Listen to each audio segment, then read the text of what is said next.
Jai Atmeshwar, Samarpan Yog of the Himalayas, Part 1, Episode 30. Several parties were also held during that time on behalf of the office in various hotels. The purpose of these parties was related to business. I used to accept the expenses for arranging the parties, but I would never take part in them where non-vegetarian food and alcohol were served. In the beginning, the organizers urged me to drink the alcohol, but when I did not accept it after repeatedly being asked and cajoled, they called me Pandit Maharaj. But after that, they never insisted on it.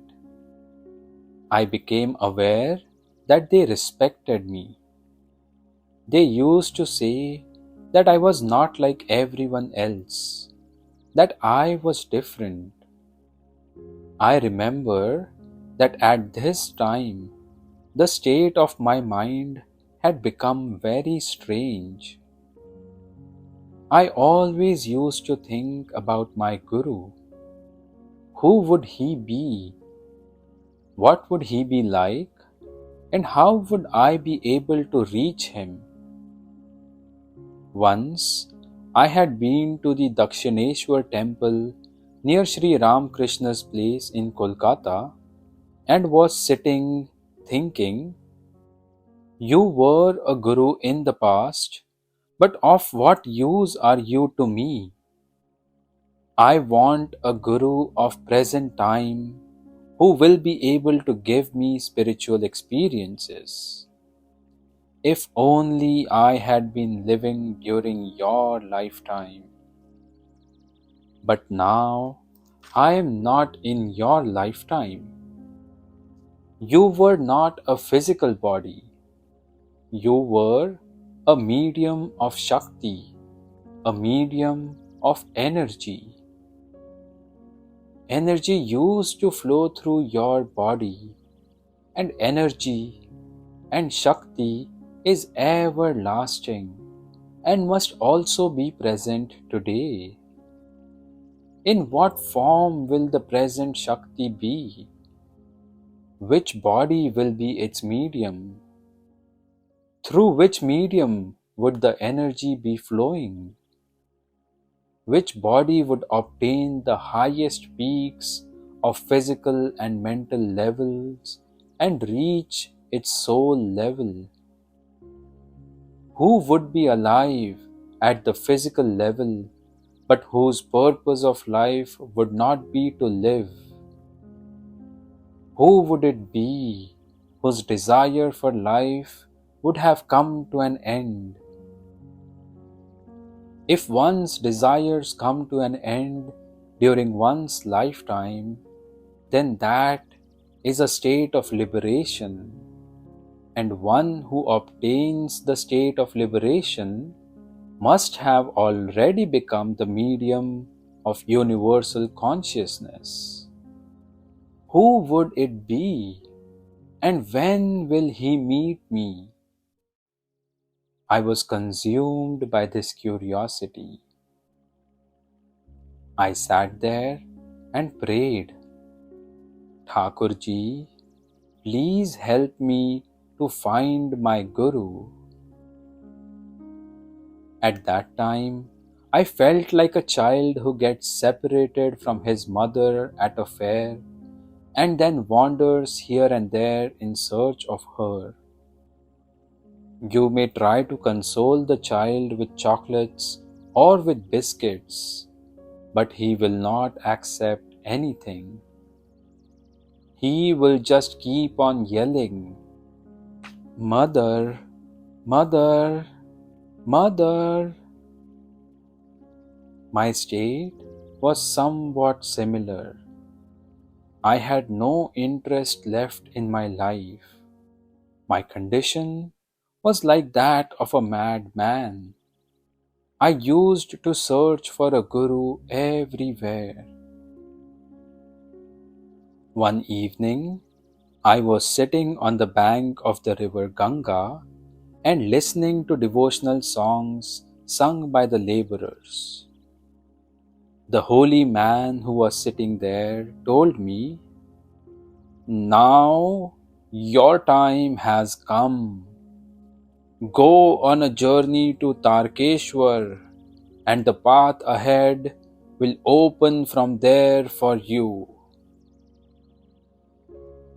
The very next day, I went from Kolkata to Tarkeshwar. There was a very small village there and a small Shiva temple. I prayed at the temple and returned from there. I did not feel as if I had found anything after the trip. There was an ordinary temple and it was an ordinary village. I did not meet anyone there and felt that I had not gained anything. Sometimes I used to feel that after coming into this world, we become so senseless that even if we find something at the soul level, we will not be aware that we have found it. Something similar had happened there too. One needs to be very sensitive in order to have a spiritual experience. One can obtain a high level of sensitivity only when one's mind is at a very subtle level. One can attain a very subtle level of mind through a state of thoughtlessness. Man weakens his mind by useless thoughts of the past and the future, and as a result, his sensitivity decreases. I returned to Kolkata from that place, and after that, my days just passed by. I had a strong desire to meet some living guru who would bring my search to an end. That last year, before I had a vision of Shiv Baba, I had felt a lot of uneasiness.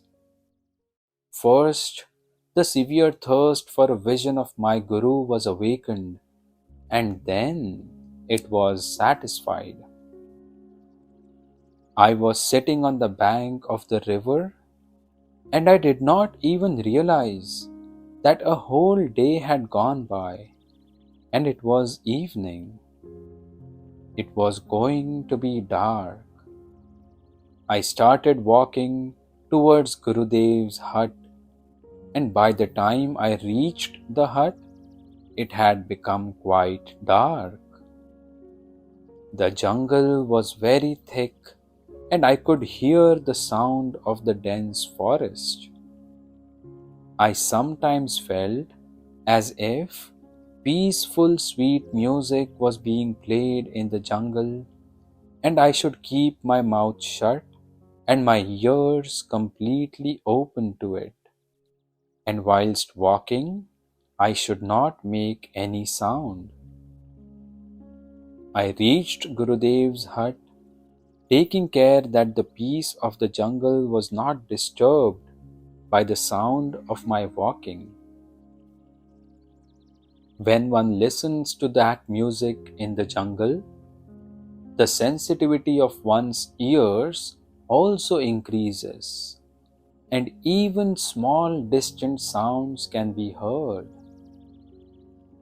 Gurudev was almost in a meditative state, and he would be available outside of meditation for a very short time.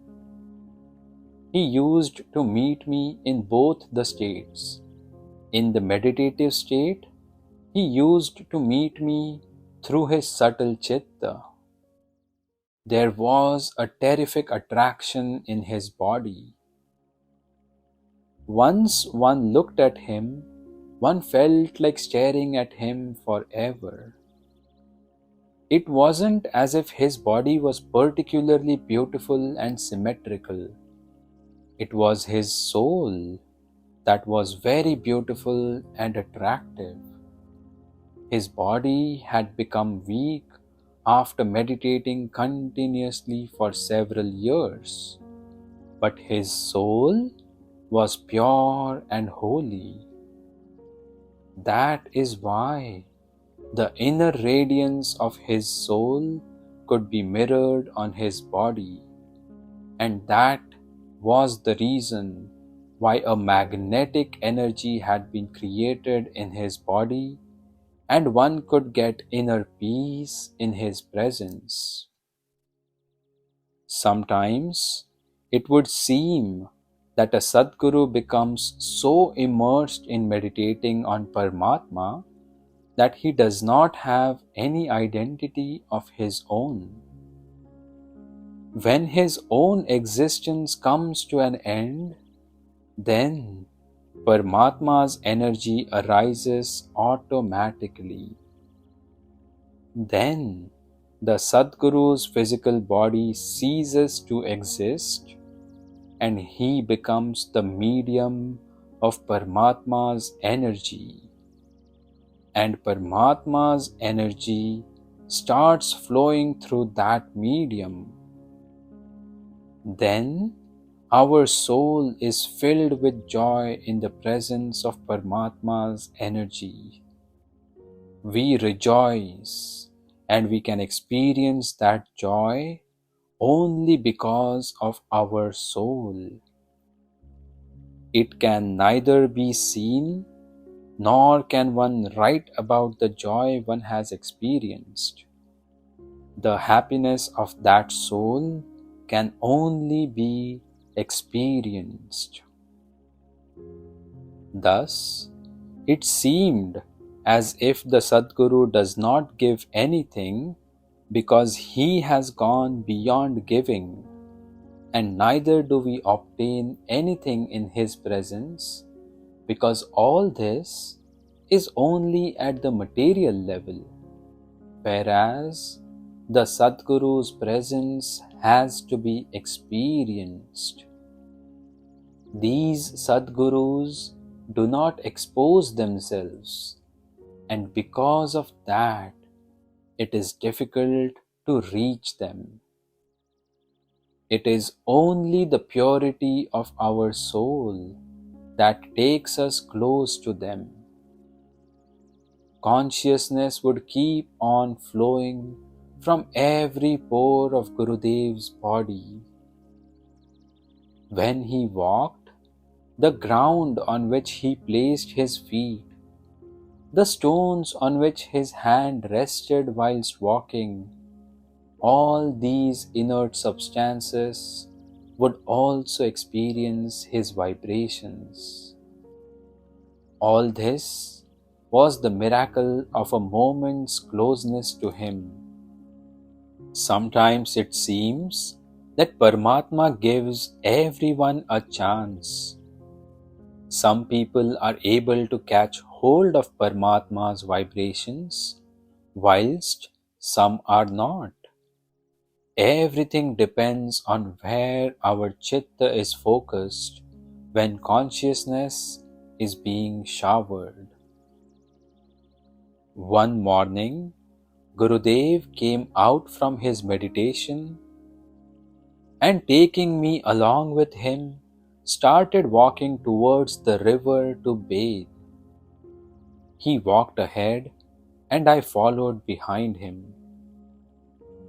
I was always very careful not to place my foot in the place where Gurudev had stepped, because the soil where Gurudev had walked had become vibrated. So how could I step on it? I was being pulled along behind him, and I kept bowing to those sacred places. My whole attention was on the places where Gurudev placed his feet, and after some practice, it became possible to walk behind him in this way. We both bathed together in the river. I stayed very close to the river bank, but Gurudev went into the deeper water and bathed there. Some baby crabs were moving about near the river bank. Perhaps they had just been born. They were all moving towards the water. Gurudev started moving towards the hill opposite our hill after his bath. But I did not have the courage to ask him why he was going there. I also started walking behind him. There wasn't a path at all, and one had to prepare it. One had to move the stones and bushes aside whilst climbing up, but I found it difficult to walk as we started climbing higher. We were climbing up, and there seemed to be so much consciousness, so much energy on the entire hill that I kept going into meditation again and again. By now, we had reached quite a height. The scene on the river looked good from the top. We could see the opposite hill by now. That hill was much smaller than this hill, and Gurudev's hut was on it. But there was such a thick forest that the hut could not be seen at all. We had climbed quite high, but we had been walking for a long time and did not realize that it was almost sunset. This meant that we had been walking all day to reach this hill. The path for walking on this hill was difficult because there was no path at all. One had to make the path and then move ahead. There were several beautiful birds' nests, and as it was evening, all the birds were returning to their nests. We succeeded in reaching the topmost peak on the hill by evening, and on reaching the peak, we saw that there was a large flat stone there like a platform. Gurudev went and sat on the flat stone and indicated that I should also sit next to him, and I too went and sat there. As soon as I sat down, a cold wave was emitted from the stone and passed from my root chakra towards my crown chakra, as if a cold electric flow of vibrations was streaming through me. Later, I felt as if vibrations were flowing out of my whole body. The whole body was filled with vibrations, and my conscious mind stopped working. Night had fallen by now, and Gurudev's body was turning into a divine glow of golden light, and then slowly his body stopped being visible. All this was a totally different experience for me. I had never experienced anything like this before in my life.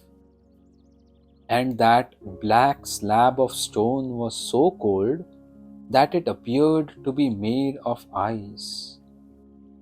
My consciousness was slowly fading away.